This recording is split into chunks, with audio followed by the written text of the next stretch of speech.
आप ही ने तो बोला था, आप ही ने तो बोला था कि मेहनत से सब कुछ मुमकिन है। आप ही ने तो बोला था कि सच्चाई सबसे बड़ी ताकत है। तो इन हिंदी सेंटेंसेस को कैसे आप नेचुरल इंग्लिश में एक्सप्रेस कर सकते हो, ये जानने के लिए आपको वीडियो को लास्ट तक देखना है। और इस वीडियो में मैं आपको स्ट्रक्चर बताऊंगा, कॉन्टेक्स्ट को समझाऊंगा, सिचुएशन क्या है, ऑल्टरनेटिव्स बताऊंगा कि एक सेंटेंस को आप कितने तरीक़ों से ट्रांसलेट कर सकते हो, एक्सप्रेस कर सकते हो, वो भी नेचुरली जिस तरीके से नेटिव इंग्लिश स्पीकर करते हैं। और एग्जाम्पल सेंटेंसेस बताऊंगा ताकि अच्छे से आपको समझ में आ जाए वो स्ट्रक्चर। ठीक है, so let's get started with the video.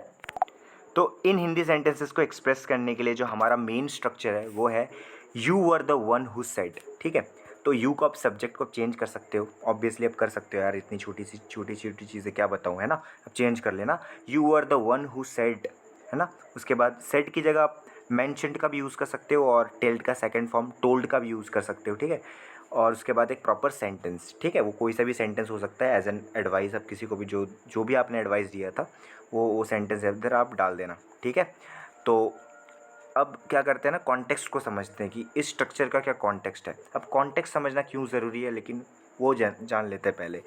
Context समझना क्यों ज़रूरी है, क्योंकि जब तक आप कॉन्टेक्स्ट नहीं समझोगे ना, आप वर्ड फॉर वर्ड ट्रांसलेट करोगे, आप लिटरल ट्रांसलेशन करोगे। ठीक है, और हमें क्या करना है ना, लिटरल ट्रांसलेशन नहीं करना, हमें अपनी फीलिंग्स को एक्सप्रेस करना है। और फीलिंग्स को एक्सप्रेस करने के लिए हमें अंडरस्टैंड करना पड़ेगा कॉन्टेक्स्ट को, हमें उस सिचुएशन को समझना पड़ेगा, attach emotion to the situation, और उस सिचुएशन के साथ हमें अपने इमोशंस को अटैच करना पड़ेगा। Don't aim for translation but for expressing the situation, this is my mantra. So ये करना है आपको, क्या करना है आपको, इमेजिन करना है, विजुअलाइज करना है, उस सिचुएशन को सोचना है, उस सिचुएशन को इमेजिन करना है और एक्सप्रेस करना है। ठीक है, लिटरल ट्रांसलेशन नहीं होना चाहिए, बस ये मेरा मोटिव है। ठीक है, तो देखता कॉन्टेक्स्ट को समझते हैं फिर, है ना, और उसके बाद ऑल्टरनेटिव्स देखेंगे और example sentences. So the context is really simple, very evident था जब आपने देखा उस स्ट्रक्चर को। ठीक है, कॉन्टेक्स्ट क्या है, simply reminding someone of their own piece of advice. आप किसी को उसी की एडवाइस को याद दिला रहे हो कि भाई देख, यही तूने बताया था। ठीक है, यही आपने बताया था, है ना। So reminding someone of their own piece of advice, उसी की एडवाइस को आप याद दिला रहे हो कि आप ही ने तो कहा था कि ऐसा करो, आप ही ने तो कहा था कि हमें ईमानदारी के साथ काम करना चाहिए। तो उसी की एडवाइस को आप याद दिला रहे हो, ये इसका पर्पस है, कॉन्टेक्स्ट यही है। ठीक है, तो अब क्या करते हैं ना, कुछ एग्जाम्पल सेंटेंसेस देखते हैं और ऑल्टरनेटिव्स को भी देखते हैं। ठीक है, सो पहला एग्जाम्पल सेंटेंस है जिसकी मदद से हम ऑल्टरनेटिव्स भी देखेंगे, वो है आप ही ने तो बोला था, आप ही ने तो बोला था कि मेहनत से सब कुछ मुमकिन है। तो आप ही ने तो बोला था को 4-5 तरीके से बोल के देखते हैं। ठीक है, आप पहले ये बोल सकते हैं, you are the one who said that, you are the one who said that, है ना। आप सिंपली ऐसे भी कह सकते हो, it was you who said that, it was you who said that. और सिंपली आप ऐसे भी कह सकते हो, I remember you saying something about, I remember you saying something about.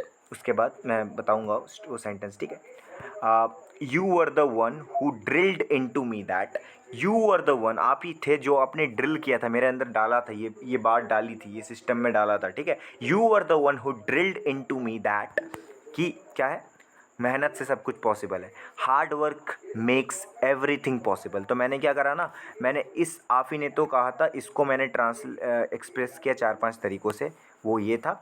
और मेहनत से सब कुछ मुमकिन है, ये मैंने बताया नीचे, hard work makes everything possible. ठीक है, अब और एग्जाम्पल सेंटेंसेस देखते हैं और समझते हैं। दूसरा एग्जाम्पल है, आप ही ने तो बोला था, आप ही ने तो कहा था कि सच्चाई सबसे बड़ी ताकत है।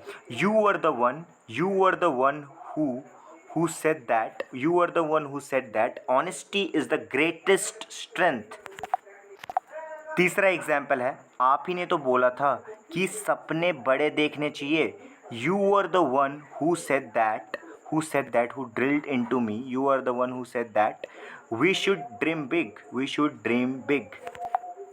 चौथा एग्जाम्पल है, आप ही ने तो बोला था कि हर गलती से सीखना चाहिए। You are the one who said that we should learn from every mistake we commit. पांचवा एग्जाम्पल है, आप ही ने तो बोला था, आप ही ने तो बोला था कि उम्मीद कभी नहीं छोड़नी चाहिए। आप ही ने तो कहा था, ये आप ही का एडवाइस है ना? आप ही ने कहा था ये। You are the one who said that, you are the one who said that hope should never be lost, hope should never be lost. आप ही ने तो कहा था। मैं आप ही की एडवाइस को रिमाइंड करवा रहा हूँ आपको, है ना? I am reminding you of your own piece of advice, है ना? So you are the one who said that hope should never be lost. यार होप कभी भी नहीं छोड़नी चाहिए, है ना? We should never give up. छठा एग्जाम्पल सेंटेंस है, आप ही ने तो कहा था, आप ही ने तो बोला था कि दोस्ती सबसे बड़ा रिश्ता है। आप ही ने तो कहा था और आप ही मुकर रहे हो यार, है ना? तो आप ही ने तो कहा था, you are the one who said that, who drilled into me that friendship is the greatest bond. या friendship is the greatest bond, या it is true, right? Friendship is the greatest bond.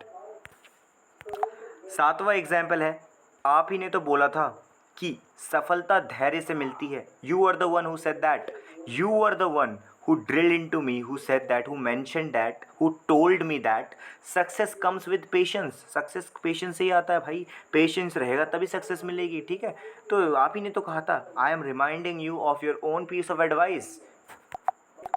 आठवां example है, आप ही ने तो बोला था कि समय सबसे बड़ा शिक्षक है। आप ही ने तो कहा था, you are the one who said that time is the greatest teacher, time is the greatest teacher. या नवा एग्जाम्पल है, आप ही ने तो बोला था, आप ही ने तो बोला था कि हार मानने वालों की कभी जीत नहीं होती। आप ही ने तो कहा था, I am reminding you of your own piece of advice.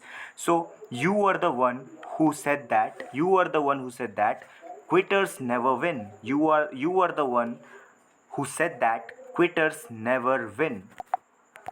10वां और आखिरी एग्जाम्पल सेंटेंस है, आप ही ने तो बोला था कि मेहनत का फल मीठा होता है। आप ही ने तो कहा था, आप ही का एडवाइस मैं आपको याद दिला रहा हूँ।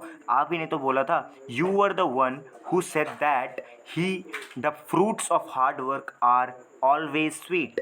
आप ही ने तो कहा था।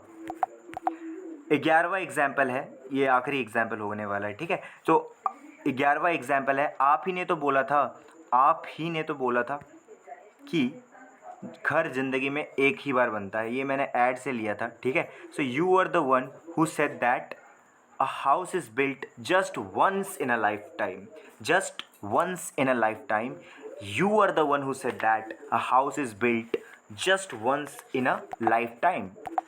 12वां एग्जाम्पल सेंटेंस आपकी प्रैक्टिस के लिए, आपको इसे कमेंट करना है, मुझे एक्सप्रेस करना है नेचुरली, ठीक है?